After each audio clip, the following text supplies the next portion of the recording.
Salam sukses buat anda semua. Saya mempunyai sebagaimana yang telah dinyatakan oleh Pak Kelvin tadi.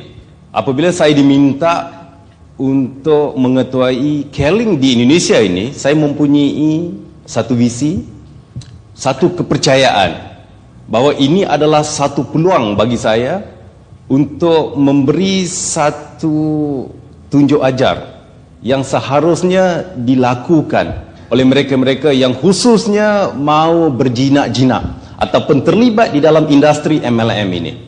Kerana kalau kita lihat ya, sebagai satu contoh, saya sering berkata kepada diri saya, beberapa kajian yang telah saya lakukan, kenapa saya berkata kepada teman-teman, kalau kita ambil contoh negara per negara, kalau kita lihat di Malaysia contohnya ya, kependudukan kita sekitar dalam 26 juta. Tapi Indonesia ini sekitar dalam 240 juta. Ya. Kalau kita hitung dari segi omset MLM yang sering saya dakwahkan, yang sering saya perkatakan kepada teman-teman, kalau kita perhitungkan dari segi omset MLM itu sendiri, bukan omset Keling ya, omset MLM itu sendiri, kenapa di Malaysia kita bisa menghasilkan hampir sekali ganda omset di Indonesia? Kenapa? Dengan kependudukan 240 juta versus berlawanan dengan 26 juta, tetapi omset MLM, multi level marketing di Malaysia sekali ganda lebih banyak daripada Indonesia. Ini daftar yang kalau enggak silap saya yang dikeluarkan pada tahun 2002. Kalau anda lihat di situlah. Kalau anda yang melihat dari segi starter kit, anda lihat daftar-data yang dikeluarkan. Jadi mungkin ada sesuatu perbedaan. Kepercayaan bagaimana untuk menjalani bisnes ini. Sebagai satu contoh lah, saya tanya saudara Heli ya, Heli, kenapa anda join Keling? Ya, kerana produk ya, kerana produk ya. Siapa yang join Keling ini kerana uang? Ya, kerana uang ya. Oke, kalau kita lihat dalam satu sudut, dalam satu sisi ya, di Indonesia ini kita harus berlaku jujur kepada diri kita. Kita tanya kepada diri kita, kebanyakan di Indonesia ini apabila mereka join sesuatu bisnes khususnya MLM ini, target mereka adalah semata-mata kerana uang. Betul kan? Rata-rata begitu. Jadi sebab itulah anda akan sering didatangi oleh seseorang yang membawa satu peluang bisnes dengan menunjukkan marketing plan dia. Kalau anda join perusahaan ini, sekitar bulan ini anda dapat uang begini. Benar kan? Sehingga kan, kita punya pemikiran kita akan tertarik untuk join kerana apa? Patokannya kerana uang. Tapi, kalau anda lihat, di Indonesia ini, siapa yang benar-benar di dalam bisnes MLM ini, kita berlaku jujurlah. Siapa yang benar-benar akan dapat uang? Siapa? Yang saya lihat, yang saya dengar, daripada beberapa orang teman yang saya lihat yang benar-benar akan dapat uang yang besar ini adalah orang-orang yang sama. Anda lihatlah sejarahnya, adalah orang-orang yang sama.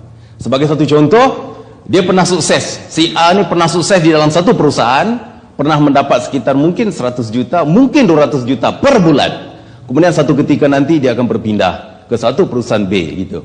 Dia akan bawa orang-orang begini dan dia juga akan sukses. Dia akan berpindahlah jadi nomad. Dan ini sebenarnya yang membuat banyak orang-orang di Indonesia ini tersilap langkah, tersilap pilih. Sebabnya Pak, ini saya bicara daripada hati lah. Sebab Bapak Hamka, siapa kenal Bapak Hamka? Semua kenal ya? Walaupun dia sudah tak ada anda kenal ya. Anda pernah mendengar namanya, Pak Hamka bilang, kalau kita bicara daripada hati, yang mendengar juga adalah hati. Kalau kita bicara daripada bibir mulut, yang mendengar cuma cuping telinga. Jadi sebab itu dalam sesi training saya, sesi pembicaraan saya, banyak saya luahkan melalui hati. Kerana harapan saya supaya anda juga akan mendengar daripada hati. Ya, bila kita berbalik kepada konsep bisnes sebenarnya, MLM ini adalah satu bisnes.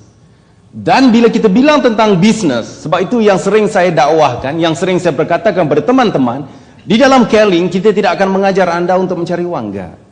Yang kita mengajar anda, melatih anda, membimbing anda adalah untuk membina satu karir. Kerana karir inilah yang akan menentukan masa depan kita. Dan pembinaan satu karir ini dia harus merangkumi kepada beberapa syarat. Sebabnya, kita pernah terdengar pepatah mengatakan, kota Rom tidak dibina dalam waktu sehari. Benar kan? Dia memerlukan waktu untuk membina kota Rom. Tetapi untuk menghancurkan kota Rom, satu hari bisa. Dan selalunya, yang membuat kota Rom itu hancur. Sejarah yang membuat sesuatu kota itu hancur, sesuatu negara itu hancur, satu perusahaan itu hancur, bukannya daripada orang luar, daripada orang dalam sendiri. Jadi di sini yang saya difahamkan oleh Pak Kelvin, leader-leader Anda yang datang ini adalah orang yang terpilih, yang dikategorikan sebagai seorang pemimpin, sebagai seorang leader, dan sebagai seorang leader Anda harus mempunyai satu sikap yang cukup jelas. Macam saya membicarakan tadi. Contohnya, kalau Anda benar-benar tulus di dalam diri Anda untuk membina satu karir, untuk benar-benar sukses membina satu karir itu tadi, ada beberapa ciri yang perlu kita perhatikan. Ya, kalau kita ingin membina satu karir, yang pentingnya kita harus memilih tempat yang sesuai. Ya, kalau kita tersalah pilih pun, maka kita akan patah. Ya, sebagai satu contoh, konsep. Kalau kita lihat ya, untuk kita membina satu karir, ada ciri-ciri yang ditentukan, khususnya dalam kita memilih perusahaan itu sendiri. Yang pertama, bila kita sebut tentang perusahaan, saya pernah bertanya kepada beberapa orang teman peserta mengikuti seminar. Ya, saya pernah tanya, dan saya rasa soalan ini pernah saya tanyakan kepada Anda. Sebagai satu contoh lah, ya, Agustinus. Ya, Agustinus. Anda bisa menyetir? Anda bisa menyetir? Pernah dengar nama Michael Schumacher enggak? Ya, saya tanya Anda, kita undang Michael Schumacher ni ke Sentul untuk berlumba Formula 1 dengan Anda. Gaganya siapa yang menang? Anda menang atau Michael Schumacher menang? Yakin Michael Schumacher menang. Kenapa Anda yakin Michael Schumacher menang? Bagaimana? Dia ahli di bidang dia lah ya. Mufti, gagak siapa menang? Agustinus menang ke Michael Schumacher menang? Michael Schumacher menang. Siapa bilang yang Agustinus menang? Siapa yang berani mengatakan bahawa Agustinus akan menang? Okey, Aris, kenapa you ngomong Agustinus akan menang? Walaupun Schumacher itu punya keahlian, Nah, tapi belum tentu di Sentul itu dia menguasai lapangan, Pak. gitu ya. Tapi dia akan tes dulu. Sebelum dia berlumba, dia akan tes satu round dulu. Ya. Saya bicara, Agustinus akan menang. Sebabnya apa? Dalam perlombaan itu, kita suruh Michael Schumacher menyetir Kijang standar. Yang Agustinus ini, kita suruh dia menyetir Ferrari. Siapa menang? Agus lah menang. Ya, dia akan menang. Sebab Kijang standar pun paling banyak-banyak pun dia bisa bawa mungkin dalam 120-130 km satu jam. Yang Ferrari mungkin sampai 300 ya. Contohnya begitulah, dia akan menang. Jadi faktor yang membuat Agustinus menang adalah kerana mobil yang dia pandu. Kadang-kadang seseorang itu biasa, tetapi disebab mobil itu membuat dia menang. Anda faham maksud saya? Ya? Sebagai satu contoh, seseorang itu benar-benar dapat bisa mencipta satu kesuksesan itu bukan disebabkan faktor dirinya, adalah faktor mobil yang dia pandu, mobil yang disetir itu. Jadi kadang-kadang Anda ini seorang yang luar biasa, tetapi berada di dalam satu kelompok, di dalam satu perusahaan yang tidak tepat, Anda juga bisa kecundang, Anda juga bisa kalah. Ya. Jadi untuk kita memilih perusahaan yang benar-benar tepat untuk kita jadikan sebagai satu karir. Ini kita bicara tentang karir. Kita bicarakan tentang karir. Kita bukan membicarakan tentang mengumpan-ngumpan uang ini. Sebab kalau Anda mengumpan-ngumpan uang ini, menceritakan tentang uang itu ini dan sebagainya, ketulusan tidak akan timbul. Sebab itulah kita banyak terdengar banyak orang menipu orang. Sebab apa? Sebab uang. Kita akan menjelekkan orang, kita akan membunuh orang. Sebab apa? Sebab uang. Tidak ada ketulusan di dalam hati kita. Tetapi kalau kita ingin membina satu karir, ketulusannya akan datang. Macam saya bilang tadi, untuk membina satu karir memerlukan satu proses. Ya. Yang pertama, perusahaan. Macam saya bilang tadi, untuk Anda benar-benar memilih perusahaan itu, salah satu, bila kita sebut, seharusnya kita pergi kepada produk. Memang Anda harus pegang ini. Sebab apa? Sebab kita adalah satu Bisnes yang cukup-cukup murni. Dan produk yang harus dipilih, ini bukan saya bicara ini. Ini pakar-pakar ekonomi yang membicarakan bahwa produk yang harus dipilih adalah produk-produk yang menyangkut dengan kesihatan. Sebab bila kita sebutkan tentang kesihatan ini, sampai kapan pun orang akan mencari produk ini. Sampai kapan pun orang akan mencari produk ini. Sebabnya, kalau kita lihat sekarang ini, di zaman sains dan teknologi, bermacam-macam teknologi baru yang akan wujud. Dan setiap teknologi baru yang akan wujud ini, dia memerlukan satu pengorbanan risiko. Ada risiko yang kita alami. Kalau dulu pernah enggak kita dengar pencemaran alam, pencemaran air itu ini dan sebagainya. Di dalam satu sudut kita akan naik, dan satu sudut lain kita akan tercemar. Jadi produk-produk seumpama ini akan sering dibutuhkan oleh masyarakat. Konsumen, ya. Produk kesehatan. Dan yang paling bagusnya pula, satu plus point, kalau perusahaan tersebut mengeluarkan satu produk kesehatan, tetapi produk kesehatan itu tidak dimiliki oleh perusahaan lain. Jadi kita yang memulakan. Orang lain mengikut enggak apa, tapi paling minimal pun kita yang memulakan. Sebagai satu contoh lah, kalau di Keling, Kinotakara. Saya tanya Anda, Kinotakara itu gampang nggak digunakan? Gampang kan? Cuma tempel saja. Dan sebelum itu, kita tidak pernah dengar pun di kawasan Asia Tenggara ini satu perusahaan yang mengeluarkan produk seumpama Kinotakara. Dan kalau mereka keluarkan, kalau dibandingkan kualitas produk itu jauh beda dengan kita. Jauh beda dengan kita. Jadi kita yang memegang original. Kita yang mendahulukan. Sebab itulah, sekarang ini kita berada di lebih 20 buah negara. Anda lihatlah, di mana-mana negara, paling minimal produk Kinotakara itu akan dipasarkan 4.000 box. Sehingga 10.000 box satu bulan, satu negara. Sebagai contoh, kalau di Indonesia sekitar dalam 4.000 box. Kalau di Amerika yang kita dengar, orang cukup berbangga dengan produk kesihatan, 10.000 box satu bulan. Anda fikirkan? Jadi ini kelebihannya. Jadi kita memegang yang ini. Dan produk ini cukup penting. Betul kan? Sebab kita ingin membina satu karir kan. Bila kita ingin membina satu karir, produk harus di depan. Kalau kita lebih kepada menunjukkan wang saja, sebab itulah Anda lihat satu marketing plan. Kalau Anda lihat satu perusahaan, bila dia menceritakan tentang wang, produk nombor 2. Dan orang yang membeli produk itu semata-mata untuk apa? Tutup poin. Mereka bilang tutup poin, benar kan? Beli package untuk tutup poin, dan dia tidak jualkan produk ini. Anda beria kata produk itu bagus ini, tapi Anda sendiri tidak menggunakan produk dan tidak menjual produk itu. Kerana apa? Anda beli semata-mata kerana Anda ingin dapatkan bonus. Jadi ini bukan satu bisnes. Ya? Kita memancing orang. Ya? Itu yang pertama. Dan yang kedua, yang keluar dari segi pricing kita. Pricing. P yang kedua lah yang sering kita perkatakan dari segi harga. Satu orang ketemu saya, dia membicarakan kepada saya, dia tanya saya, Pak, dia bilang, saya pergi ke satu tempat dan rata-rata orang di sana miskin, dia bilang. Orang di sana miskin. Mereka ni tidak mampu untuk membuat 400 BV. Sebab produk-produk kita ni kan mahal. Dia ngomong gitu kepada saya. Saya tanya kepada dia. Dia seorang ibu. Saya tanya kepada dia, dulu sebelum Anda sampai ke posisi begini, Anda dulu orang senang kata ada orang susah, orang miskin. Dia bilang saya miskin lah, orang susah gitu, tapi sekarang Anda senang. Pada saya ada dua bentuk di situ. Kalau kita merasakan, saya nggak tahu Anda di sini ya, mungkin Anda orang kaya ya. Kalau kita merasakan diri kita sebagai seorang miskin, apakah kita ingin terus hidup di kelompok orang-orang miskin?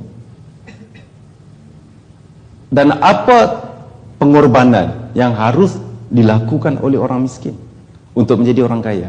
Kurang lebih gitulah. Macam saya dulu miskin. Apakah pengorbanan yang harus dilakukan? Yang pertamanya, seharusnya kita kena bekerja lebih kuat daripada orang kaya. Benar kan? Itu yang pertama. Logiknya itu. Ya. Contoh, katakanlah Anda orang kaya. Anda mempunyai teman-teman yang mungkin yang mampu untuk memiliki produk-produk kita yang cukup istimewa ini. Mungkin fokus Anda kepada harga-harga yang tinggi, sedikit tinggi. Ya, diumpamakan kalau macam mobil itu, fokus Anda akan menjual Mercy, Anda akan menjual Explore Control, Anda akan menjual mungkin Kino Takara atau produk yang harga begini yang tidak berapa lama lagi kita akan perkenalkan BioGreen. Yang saya lihat rata-rata sekarang ini tak senang saya lah apabila saya bagi test beberapa leader untuk mencuba BioGreen itu, mereka push saya supaya bawa masuk ke Indonesia cepat. Satu produk yang cukup istimewa. Tapi kalau kita tonjolkan produk yang terbaik ini kepada mungkin yang mereka peringkat awalnya di kawasan yang tidak mampu, mungkin mereka akan merasakan sebaliknya. Tetapi kalau orang miskin, contohnya lah, kalau teman-temannya orang yang tidak mampu, kita ada produk-produk. Contohnya macam kopi, Rooibos tea, klorofil, spirulina. Benar kan? Jadi kalau kita lihat dari segi produk kita, produk sesuatu perusahaan yang tepat, Anda harus lihat harga, pricing kepada produk itu. Daripada bawah sampai ke atas. Jadi Anda mempunyai satu pilihan. Kalau kopi, mungkin Anda harus menjual sampai 30 box, 40 box, dan mungkin sampai 50 box satu bulan. Ini satu pengorbanan yang harus Anda lakukan. Sebab Anda ingin merubah diri Anda tadi. Betul kan? Ya. Kita harus tahu. Dan sesuatu perusahaan yang tepat itu, saya rangkumkan balik, harga-harga produk yang harus dipasarkan adalah bisa dinikmati oleh setiap lapisan masyarakat, daripada yang berpendapatan rendah sampai berpenghasilan mewah. Jadi jarang sekali perusahaan-perusahaan yang memfokus kepada bisnes murni ini, mereka ada yang begini. Dan yang kedua ya, promosi. Banyak orang bertanya kepada saya, apakah bisa kita melakukan satu promosi itu, ini dan sebagainya. Pada saya gini, kita harus mengimprovise, maksudnya mengimprove, memajukan diri kita adalah untuk mengikuti arus zaman. Contohnya macam sekarang ini kita telah mempunyai internet. Kalau kita tidak menggunakan internet IT, kita ketinggalan. Kalau perusahaan-perusahaan yang tidak menggunakan konsep begitu, ya, kita tidak mengadakan promosi, ketinggalanlah mana-mana perusahaan.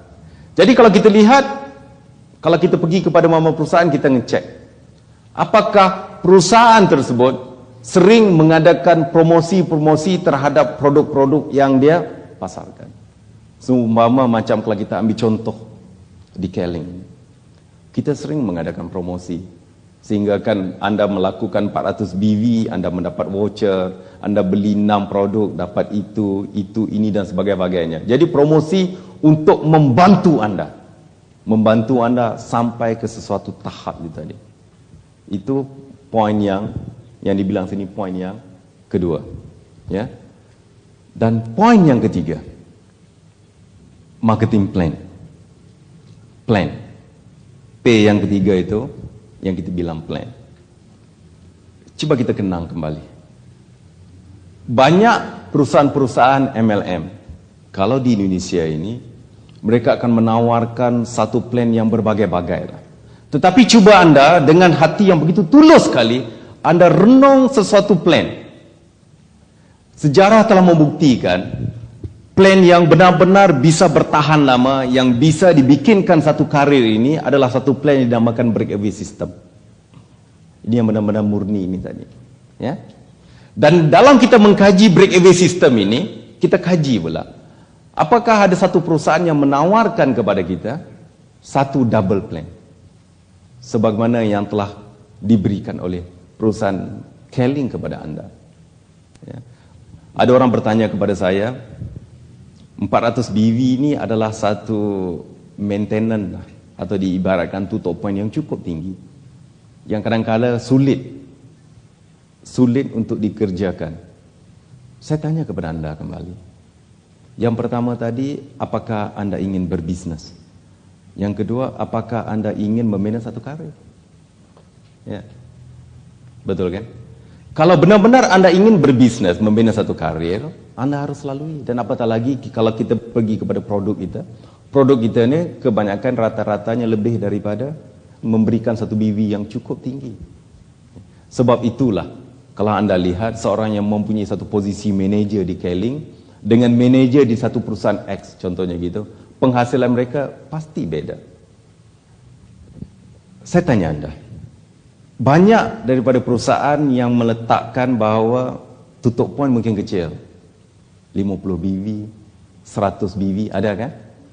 Tapi kalau kita pergi kepada break-even system lah, anda buka minda anda. Untuk dia mencapai sesuatu posisi itu, paling minimal dia harus mengaktifkan berapa frontline. Kita buka minda kita. Ada perusahaan yang sampai 10 frontline. Tapi dia mengumpan, dia akan memberikan kepada anda dengan tutup 100 BV.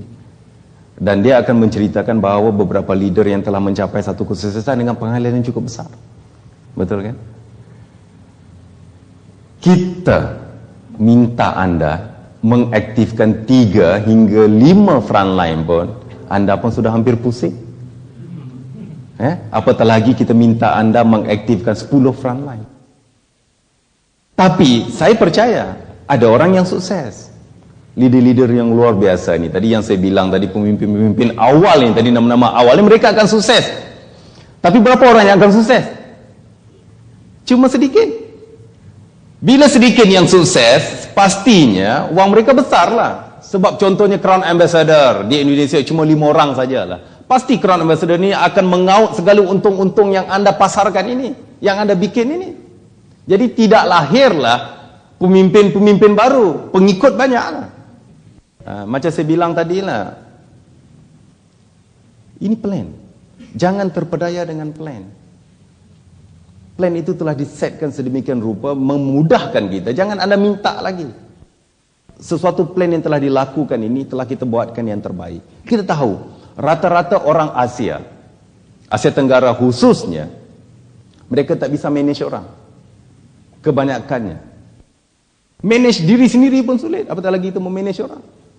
Ya. Jadi kita buka 5, itu pun dia sudah pusing kepala, apatah lagi itu buka 10. Ya. Jadi penukarannya itu kita bikin begini. Kita bagi double plan. Seumpama macam satu marketing plan ini tadi, kalau kita ibaratkan Keling ini tadi, banyak orang suka membuat 2 pekerjaan dalam satu masa. Banyak orang gitu. Anda join Keling, dalam waktu yang sama anda join perusahaan B. Banyak terjadi begitu kan? Dengan satu niat, orang yang mengajak anda, enggak apa-apa, anda titip nama saja bagi ke B. Anda kasih apa? Nama, saya yang akan jalankan. Banyak yang akan mengumpan anda begitu. Dan anda akan, wah gampang gitu. Betul kan? Akhirnya anda terpedaya dengan konsep begitu. Kalau anda memindahkan jaringan anda di Keling, masuk ke perusahaan ini, jaringan anda di Keling ini mati enggak? Anda ngomong perkara yang sama dengan dia lah, maintain saja gitu lah. Mati enggak dia? Pasti mati. Salah satu ni pasti mati. Ataupun yang nasib baik lah. Kalau nasib tak baik, dua-dua pun mati lah. Betul kan? Bila kita wujudkan 2 plan ini, diibaratkan seumpama anda bikin 2 perusahaan dalam waktu yang sama dengan tidak perlu merubah organisasi anda. Konsepnya begitu. Dan kita tawarkan dengan 2 ganjaran. Sebab itu macam saya bicarakan tadi, kalau anda di posisi manager, anda bandingkan dengan manager di satu perusahaan lain, pasti. Tapi manager yang aktif lah, jangan manager yang menunggu waktu jadi manager begitu saja, yang duduk saja begitu. Janganlah, sebab sistem kita akumulasi kan. Pasti penghasilan anda hampir sekali ganda daripada mereka. Sebab konsep macam saya bicarakan tadi adalah untuk membina satu karir. Bedanya di situ. Jadi kita telah memberikan yang terbaik buat anda. Ya, itu dari segi konsep plan. Jadi jangan pertikaikan plan yang terbaik ini, sebab anda harus faham dan anda harus tahu bahawa ini cuma untuk anda saja yang di dalam Keling. Ya. Dan yang keempat, place, tempat. P yang keempat, untuk mencari satu perusahaan yang terbaik untuk kita berlindunglah, untuk kita membina satu karir itu. Poin yang keempat, yang harus perusahaan tersebut ada, tempat ataupun lokasi. Tempat gampang untuk kita dapatkan produk kita, gampang untuk kita mengadakan program kita, gampang untuk kita mengembangkan bisnes kita. Ya, saya mengambil contoh macam di Keling ini. Sulit enggak untuk anda mendapatkan produk anda? Enggak kan? Kita ada satu sistem stokis di mana-mana. Kalau kawasan tersebut belum bersedia untuk membuka stokis, kita wujudkan mobile stokis. Ya, cukup gampang. Dan kalau anda yang jenis orang bercita-cita besar untuk benar-benar untuk membina satu karir sebagai seorang businessman, sebagaimana seorang anak muda di Malaysia itu, walaupun baru join sekitar 1 tahun, berpenghasilan sekitar dalam setengah miliar begitu ya. Kerana apa? Kerana dia berani untuk berhijrah, mengembangkan bisnesnya. Kita sekarang terdapat lebih daripada 20 buah negara. Ini seorang businessman yang mengambil sebagai satu karir ini tadi. Dan anda juga bisa. Anda tak perlu keluar sampai 20 buah negara. Anda keluar, di Indonesia ada berapa pulau? Ada 20 pulau enggak? Hah? Lebih ya. Anda keluar ke 20 pulau pun insyaAllah anda akan sukses. Betul kan? Tapi anda harus berani keluar lah. Ya. Tapi ini bagaimana ya? Mau keluar takut miskin. Uangnya ada dalam 1 juta saja. Kalau saya habiskan 1 juta ni nanti saya mau makan apa? Konsep ini lah. Ya. Anda harus berani miskin, berani gagal. Orang yang berani gagal tidak akan gagal. Orang yang berani miskin dia tidak akan miskin. Orang yang takut miskin akan miskin nanti. Ya. Jadi kita berani melakukannya. Kerana tempat-tempatnya cukup strategik. Kalau di Indonesia ini kita akan sering membangunkan. Dan di samping itu juga, kalau kita lihat dari segi place, kita berbalik tentang perusahaan yang kita hadapi ini sekarang, kita mewujudkan satu sistem. Cuma satu sistem saja, iaitu macam case system ini yang bersiap untuk membantu anda. Dan kalau anda merasakan bahawa mereka ini tidak layak menduduki case system kerana macam-macam masalah, ya kita bisa berunding. Kerana kita mewujudkan, memudahkan orang mendapatkan, macam saya bilang ni tadi, produk di mana-mana, mengembangkan bisnes kita di mana-mana, ya, dan sistem yang terdapat di mana-mana. Ini keistimewaan yang terdapat di Indonesia ini yang tidak sepenuhnya digarap. Anda tak perlu, macam saya bilang tadi, saya ulang sekali lagi, anda tak perlu terbang sampai ke 20 buah negara. Anda terbang ke 20 buah pulau pun insya-Allah lah anda akan menjadi seorang milioner. Tapi anda harus bersabar lah, membina satu karir yang tepat. Ya. Dan yang keenam ya, selain pada tempat ni tadi, adalah people, orang-orang. Jadi kalau saya rangkumkan kembali, untuk anda memikir, saya mengajak anda untuk memikir, apakah anda terlibat di dalam bisnes MLM ini semata-mata kerana wang, ataupun kerana anda ingin membina satu karir. Kalau anda ingin membina satu karir, anda harus memilih satu perusahaan yang tepat. Seumpama macam contoh Michael Schumacher ini tadi. Jadi kalau perusahaan-perusahaan yang tepat, dia harus mempunyai beberapa ciri. Kalau kita rangkum kembali, produk yang cukup luar biasa, yang kita jadi pemimpin, leader dari segi produk itu, ya. Harga yang bisa dinikmati oleh setiap lapisan masyarakat, daripada golongan rendah sehingga golongan tinggi, ya.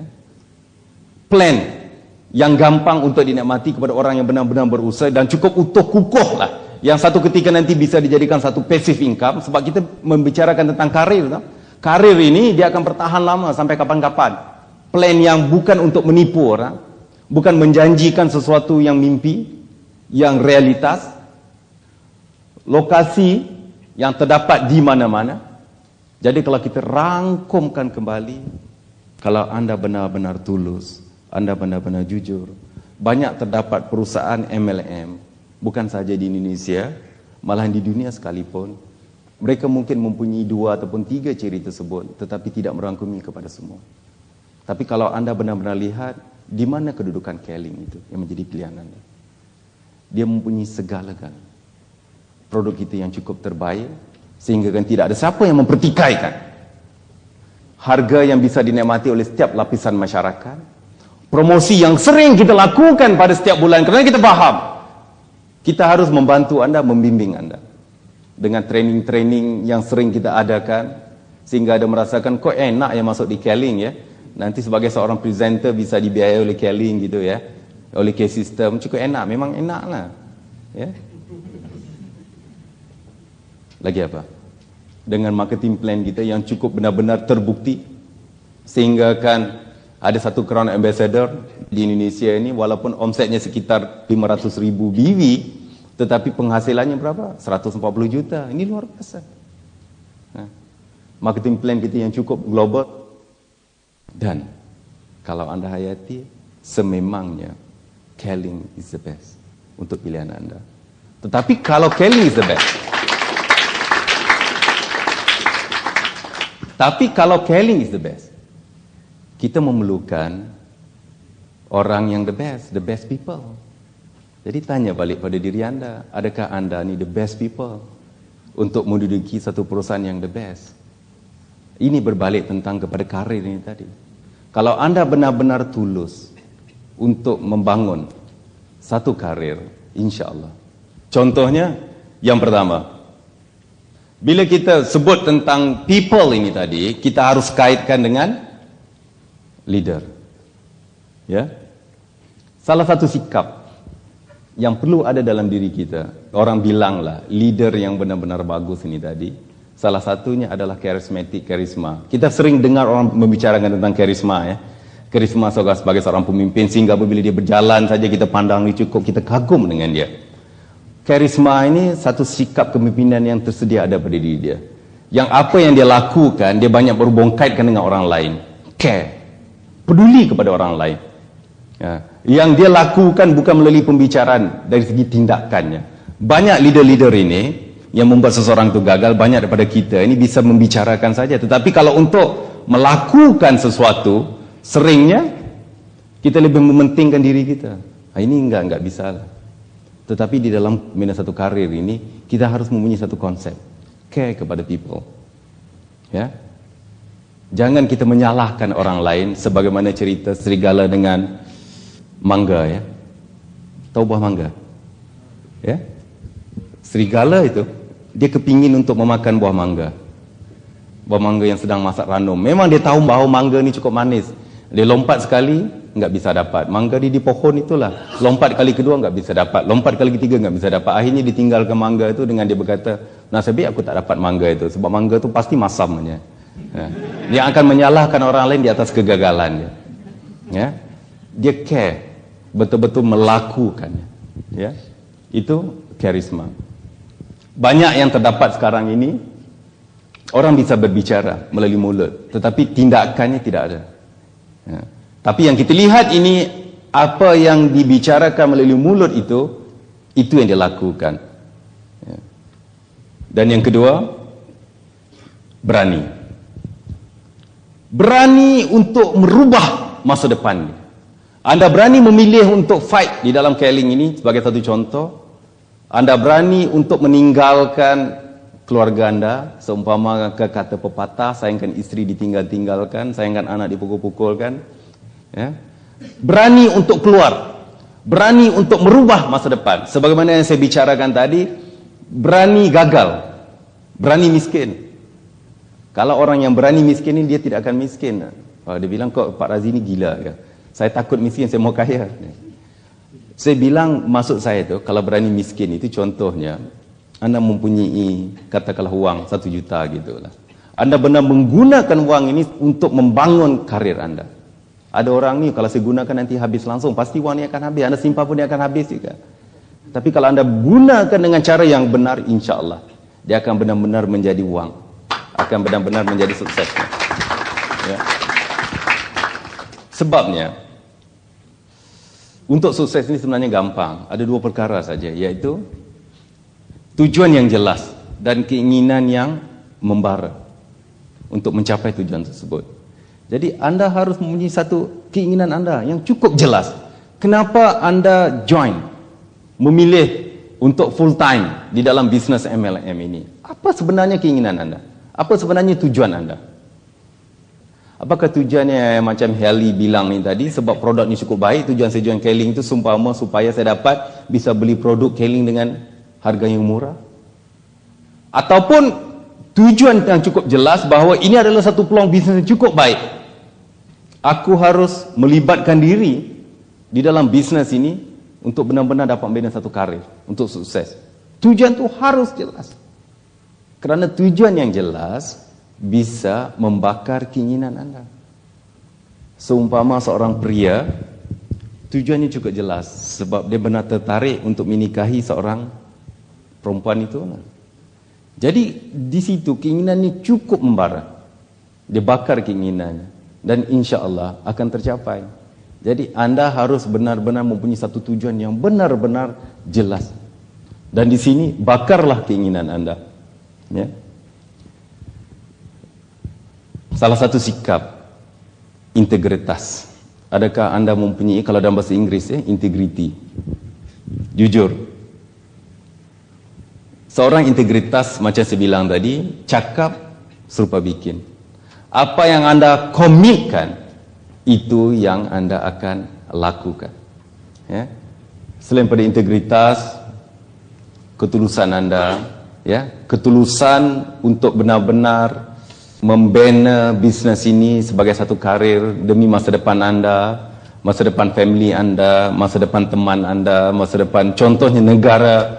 Satu ketulusan di dalam diri kita, yang kita tidak akan menipu orang lain, ya. Dan konsep bila kita berikan, jualkan produk ini kepada orang lain, semata-mata ketulusan kita supaya dia benar-benar mengguna produk ini. Sebab kita tidak harus merasa takut. Produk kita adalah yang terbaik, macam saya bicarakan tadi. Dan kalau kita membawa seseorang itu untuk join di dalam bisnes ini, ketulusan kita adalah kerana kita ingin benar-benar dia sukses. Bukan dengan mengharapkan dia mencapai tahap posisi manager, anda akan menjadi emerald. Ya? Nah, ini yang silap itu. Ada orang tadi tujuan dia masuk supaya dia mengharap orang itu jadi manager, dia akan jadi emerald. Orang ini telat menjadi manager, dia marahnya. Orang lain, wah bisa bikin sampai 4 bulan jadi manager, kamu 1 tahun pun masih 9%. Nah, ini yang sulit itu. Sebab dia tak punya satu ketulusan. Ketulusan benar-benar untuk membangunkan seseorang itu. Ya? Sebab bila anda fikir satu perkara, bila anda membawa seseorang di dalam bisnes ini, anda sebenarnya telah berhutang sesuatu kepada dia. Paling minimal pun anda telah memberi dia mimpi. Ya, dan sama-sama lah anda bimbing dia supaya impiannya itu tercapai. Komitmen perlu ada pada setiap orang. Sebagai saya pernah menonton satu filem, sebenarnya dalam sejarah pun banyak. Kalau kita lihat dari segi sejarah Islam, semua orang pernah dengar nama Tariq bin Ziyad, ya. Dengan tenteranya sekitar dalam 300 orang, dia berperang dengan musuh yang sekitar 3.000 orang lah begitulah. Kalau enggak silap saya lah. Ya, mungkin anda lebih faham daripada saya dari segi sejarah itu, ya. Tapi bila sampai ke negara tersebut, dia pergi ke negara tersebut dengan menaiki perahu. Kapal lah. Dia membakalkan semua kapalnya itu. Dia bakar kapalnya itu, maka dia berbicara, berpidato, berceramah dengan tentera-tenteranya. Dia bilang, wahai tenteraku, di belakang aku telah membakar kapal-kapal yang ada. Jadi di belakang kita sekarang adalah lautan. Di depan kita adalah musuh. Kalau kita lari ke belakang, kalau kita melarikan diri, kita akan mati kelemasan di lautan yang dalam. Tapi kalau kita berperang, insya-Allah, mudah-mudahan kita akan bisa menang. Ini adalah satu cara untuk kita hidup. Ya. Jadi tentera ini sudah tidak mempunyai satu pilihan untuk hidup. Maka dia berperang dengan total commitment. Ataupun kalau dalam bahasa, saya enggak tahu bahasa Indonesia, kalau dalam bahasa Malaysia dibilang penglibatan sepenuhnya. Maka berperanglah tentera Tariq bin Ziyad ini, dan akhirnya mereka menang. Dan sama juga dengan anda. Dengan total commitment, diibaratkan anda telah membakar jambatan anda, benar-benar fokus dan fight, insya-Allah anda tidak akan gagal. Tapi yang selalunya orang yang gagal itu, dia baru fight sedikit, maka dia lari ke belakang. Ya. Sebab apa? Ya, mungkin dalam keadaan dia melangkah sesuatu itu, ada orang yang melambai dia. Ya, maka dia berpaling ke situ. Akhirnya dia akan jadi macam serigala dengan buah mangga ni tadi hilang. Dia akan bilang, oh saya harus pergi ke sini lah sebab buah mangga ini masak. Padahal dia tidak komit. Dia tidak membuat satu komitmen yang benar-benar dibilangkan komitmen. Untuk merubah masa depan ini gampang enggak? Sulit. Benar. Sulit itu sebenarnya bukan di luar, di dalam kita, diri kita ini. Sebab peperangan yang paling dahsyat adalah peperangan melawan diri kita ini. Bagaimana untuk merubah diri kita? Untuk sukses ini sebenarnya gampang. Yang sulitnya diri kita ini. Apakah kita benar-benar komit ataupun enggak? Apakah kita benar-benar fokus ataupun enggak? Banyak orang yang gagalnya di situ. Baru melangkah, sudah mundur. Tapi kalau anda telah betul-betul komit, membuat satu komitmen bahawa ini adalah satu karir, Dan ini adalah satu pilihan terbaik. Dan dalam anda rangkum-rangkumkan, contohnya macam anda memilih Keling lah. Anda sekarang telah pilih Keling. Keling terdapat 5 ataupun 6 faktor untuk menentukan dia perusahaan the best. Anda mati pun bersama-sama lah, contohnya begitu. InsyaAllah anda akan sukses. Bukan sukses macam penghasilannya mungkin sekitar 40 juta, bukan. Mungkin satu ketika nanti 10 kali, 400 juta satu bulan. Ya mungkin satu ketika nanti. Tapi komitmen anda apa? Komitmen dari perusahaan siap. Kita menyediakan segala-galanya. Tapi komitmen daripada anda apa? Untuk merubah masa depan ni apa? Ya? Baru satu hari enggak ketemu isteri pun, ataupun enggak ketemu suami pun sudah pusing kepala. Ya, komitmen kita itu. Komunikasi. Jadi untuk menjadi seorang komunikator yang baik, kita menyediakan berbagai program. Pada peringkat awalnya, kalau kita mempunyai satu masalah di sini, kita harus banyak yang terjadi itu, sesuatu permasalahan itu, kita tidak sampaikan kepada upline kita. Kita tidak sampaikan kepada perusahaan, area manager kita dan sebagainya. Dan kalau kita, macam kita membicarakan balik, kalau benar-benar kita ingin membina satu karir ini tadi, komunikasi ini jangan terhalang. Sesuatu masalah harus kita luahkan. Harus kita keluarkan. Dan di sini juga kita akan memberi yang terbaik sama ada kepada prospek kita, ataupun kepada sesiapa saja. Ya. Yang banyak terjadi ini, komunikasi. Komunikasi yang enggak jelas ini, yang banyak membuat seseorang itu tidak bisa dapat menyampaikan apa-apa yang harus dia lakukan. Teachable, saya rasa semua orang telah membicarakan dari segi sudut, mungkin dalam NPO juga. Ya, di dalam keadaan posisi anda apa sekalipun, anda harus bersedia. Ya, anda harus bersedia untuk menerima ilmu-ilmu baru, kemajuan-kemajuan baru. Ya, mungkin di dalam satu sudut anda pernah mencapai satu posisi yang cukup tinggi, tapi dalam suatu sudut yang lain pula, anda harus menerima perkara yang baru. Sebab ilmu itu seumpama macam seekor burung yang meminum air di lautan. Lagi banyak yang dia minum, lagi banyak lagi yang terdapat di lautan itu. Lagi banyak yang anda dapat ilmu itu, lagi banyak yang anda tak faham. Sebab orang yang banyak faham, lagi banyak yang dia tak faham. Ini diibaratkan ilmu itu. Macam saya juga, walaupun sebagai seorang dirut Keling, dalam beberapa sudut, saya masih belajar lagi. Ya mungkin saya belajar daripada anda, dari segi pengalaman anda. Dan kita harus siap menerimanya dengan cara yang terbuka. Wah, jangan di dalam satu posisi satu ketika nanti. Sebab dalam Keling ini, untuk sukses gampang. Dan saya rasa insya-Allah, daripada kalangan yang datang di sini, ini pasti banyak yang akan jadi emerald. Satu ketika nanti gitu. Tapi jangan di sampai satu sudut, anda telah menjadi emerald, anda enggak boleh diberi satu masukan-masukan baru. Enggak, salah itu. Kerana orang yang banyak mendengar, dia lagi luar biasa daripada orang yang bercakap. Jadi anda, saya ini bercakap kan, saya ini membicarakan sesuatu. Sebenarnya anda lebih luar biasa daripada saya, sebab anda menerima, jadi ilmu anda lebih banyak daripada saya.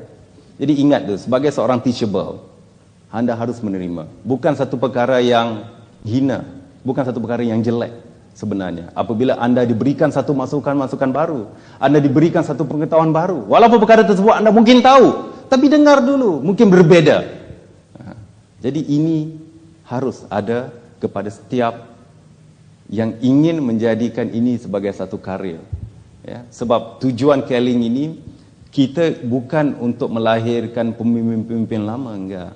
Kalau bisa setiap yang join Keling ini, kita mau mereka ini menjadi seorang benar-benar yang dikatakan pemimpin, yang benar-benar sukses di dalam industri ini. Jadi anda akan terus diuji. Ya. Sebab tahap kesuksesan itu tergantung pada tahap kesabaran kita. Sebagaimana orang bilang, bintang di langit itu tetap bercahaya, walaupun di siang hari. Tetapi kenapa cahayanya cuma kelihatan di malam hari? Sama juga. Manusia itu betul-betul akan mengeluarkan tenaganya, powernya, kuasanya apabila dia dalam keadaan terdesak. Tahu keadaan terdesak tak? Keadaan di dalam masalah.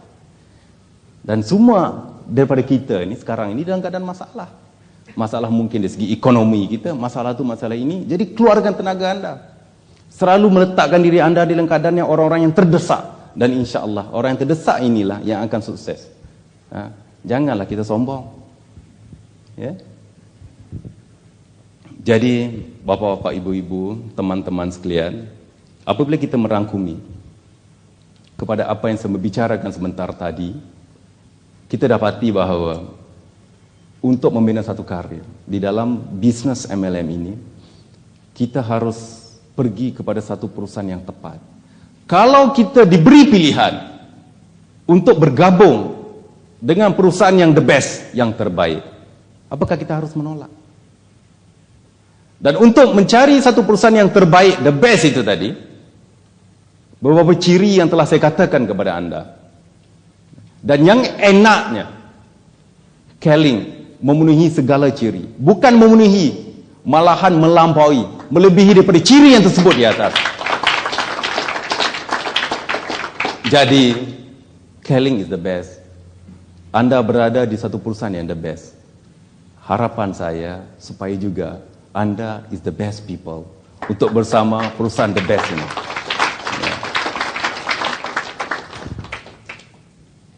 Terima kasih.